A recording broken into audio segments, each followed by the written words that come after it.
పైన నేను పోతే ముఖ్యంగా చెప్పు వస్తాను. నేను చెప్పాను రేపు అట్లన్నీ చూపించమంటే మాకు వచ్చేది కూడా కట్టేది కూడా కట్టకుండా చేసేస్తాం కాదు. నేను ఈసారి చంద్రబాబు నాయుడు నాకు కూడా తెలుసు, నేను కూడా ఒక అర్జీ ఇచ్చేసి వస్తాను అని నుంచి మాట్లాడకుండా బొమ్మ కలిగి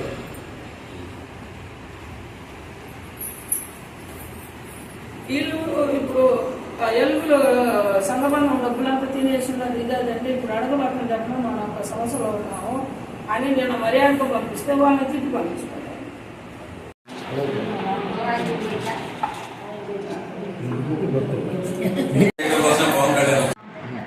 అందరికీ నమస్కారం. ఈరోజు జనసేన పార్టీ కావలి నియోజకవర్గ కార్యాలయానికి మన చెన్నైపాలెం రెవెన్యూ విలేజ్ నుంచి 100 డ్వాక్రా గ్రూపులకు చెందినటువంటి మహిళలు ఈరోజు పార్టీ కార్యాలయానికి రావడం జరిగింది. వారు మాకు జనసేన పార్టీకి అర్జీ ఇవ్వడం జరిగింది.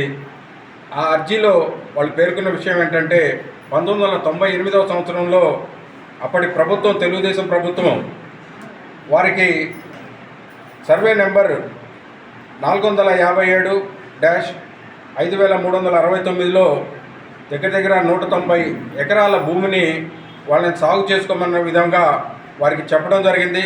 అప్పటి నుంచి 1988వ సంవత్సరం నుంచి వారు సాగు చేసుకుంటున్న విధానంలో చేసుకుంటూ వచ్చారు. కానీ త్వరలో వారి పేరు మీద పట్టాలు ఇవ్వడం జరుగుతుందని చెప్పడం వలన వాళ్ళు వాళ్ళ భూమిగా భావించి కేవలం ఒక మాటనే నమ్మకునేటటువంటి మత్స్యకారులు, ఒకే మాట ఒకే బాణంగా నమ్మే రాముడి సిద్ధాంతాన్ని నమ్మే వాళ్ళు వాళ్ళ మాటనే వేదంగా తీసుకొని ఆ భూమిని నడుపుకుంటూ వచ్చారనేది ఈ విధంగా నాకు తెలిసిన విషయం. ఈరోజు జనసేన పార్టీ కార్యాలయానికి వచ్చి వాళ్ళు విన్నవించుకునేది ఏంటంటే, ఆ రోజు అడవిగా ఉన్నటువంటి ఆ పొలాన్ని, ఆ అడవినంతా కూడా దగ్గర 20 లక్షలుగా వాళ్ళ సొంతలు చేపలు అమ్మి ఆ వాటిని మొత్తం కూడబెట్టుకొని 20 లక్షల దాకా దానికి స్పెండ్ చేసి ఖర్చు పెట్టి దాన్ని చదువు చేసుకొని పొలం దున్నుకుంటూ పొలంని సాగు చేసుకుంటున్న క్రమంలో లోకల్ గొడవల కారణంగా వారు కొంతకాలం ఊరు వెళ్ళవలసి వచ్చింది. అదే సమయంలో 2019 తర్వాత ఎలక్షన్స్లో వైసీపీ ప్రభుత్వం వచ్చిన తర్వాత తెలుగుదేశంలో ఉన్నటువంటి వాళ్ళు కూడా అందరు సర్పంచుల దగ్గర నుంచి చాలామంది వైసీపీలో జాయిన్ అయ్యి అదే భూముల్ని కబ్జా చేసి ఒక ట్యాంపరింగ్ చేసిన విధంగా వాళ్ళు చేసుకొని వాళ్ళ పేరు మీదకి అడంగలు ఎక్కించుకున్నారనేది వాళ్ళు చేసినటువంటి అభియోగం. వాళ్ళు దాని మీద సర్వే చేసి మీ సేవ నడుపుతున్నటువంటి వ్యక్తిని కూడా ఆ టైంలో సస్పెండ్ చేసి వాళ్ళు చేతులు దులుపుకున్నట్టుగా తెలుస్తుంది. దాని తర్వాత వీళ్ళకి ఎటువంటి న్యాయం జరగలేదనేది వీళ్ళ అభియోగము. దీని మీద నా దగ్గరికి వచ్చి జనసేన పార్టీ కావలి ఇన్ఛార్జిగా నన్ను సంప్రదించి పవన్ కళ్యాణ్ గారి దృష్టికి తీసుకెళ్లవలసిందిగా వీళ్ళు కోరటం జరిగింది. వీళ్ళ న్యాయమైన కోరికని ఇప్పటి వరకు నేను అర్థం చేసుకొని పవన్ కళ్యాణ్ గారి దృష్టికి తీసుకెళ్ళి వీళ్ళకి న్యాయం జరిగే విధంగా దీని మీద ముఖ్యంగా నేను జనసేన పార్టీ తరఫున కోరేది ఏంటంటే, ఇది ఏదైనా కానీ వీళ్ళకి చెప్పారు, అది గవర్నమెంట్ ప్రభుత్వ స్థలము, ప్రభుత్వ భూమిని ఎవరై కూడా ఆక్యుపై చేసుకునే విధానం ఏం లేదు. దీని మీద నేను డిమాండ్ చేసేది ఏంటంటే, దీని మీద వెంటనే ప్రభుత్వము సర్వే చేయించాలి.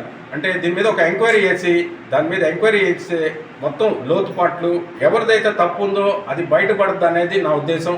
వీళ్ళకి న్యాయం చేయగలిగితే, వీళ్ళది నిజమైన కోరిక, నిజమైన విషయం అయితే ప్రభుత్వ భూములు లేని వాళ్ళకి, బీద వాళ్ళకి ఆ భూముల్ని కట్టబెడితే బాగుంటుంది. వీళ్ళు చెప్పే దీని ప్రకారం చూస్తే ఇక్కడ ఎవరో ఉన్నారో లాస్ట్ టైం సర్పంచ్గా ఉన్న వ్యక్తి వాళ్ళ బంధువుల పేరు మీద అయితేనేమి, చాలామంది దగ్గర వాళ్ళ పేరు మీద అనేక ఈ 190 ఎకరాలు వాళ్ళ పేరు మీద రాసుకున్నట్టు. ఇదే కాకుండా వేరే ఏరియాలో కూడా నాకు చాలా కంప్లైంట్లు వస్తున్నాయి. జనసేన పార్టీ తరఫున మా దృష్టికి తీసుకొస్తున్నారు.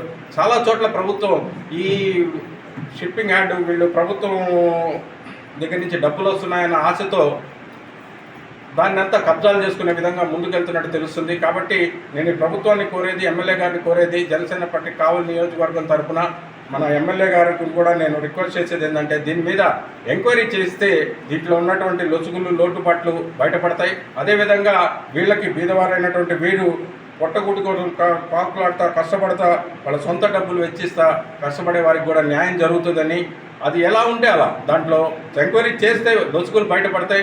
అప్పటి ప్రభుత్వంలో ఉన్నటువంటి సబ్ కలెక్టర్ అయితేనేమి, తహసీల్దార్ గారు అయితేనేమి చాలామంది దీంట్లో ఇన్వాల్వ్ అయినట్టుగా సమాచారం ఉంది. కాబట్టి దాని మీద ఎంక్వైరీ చేయించవలసిందిగా జనసేన పార్టీ కావలి నియోజకవర్గం తరఫున పవన్ కళ్యాణ్ గారి తరఫున నేను డిమాండ్ చేస్తున్నాను. జై హింద్, జై భారత్.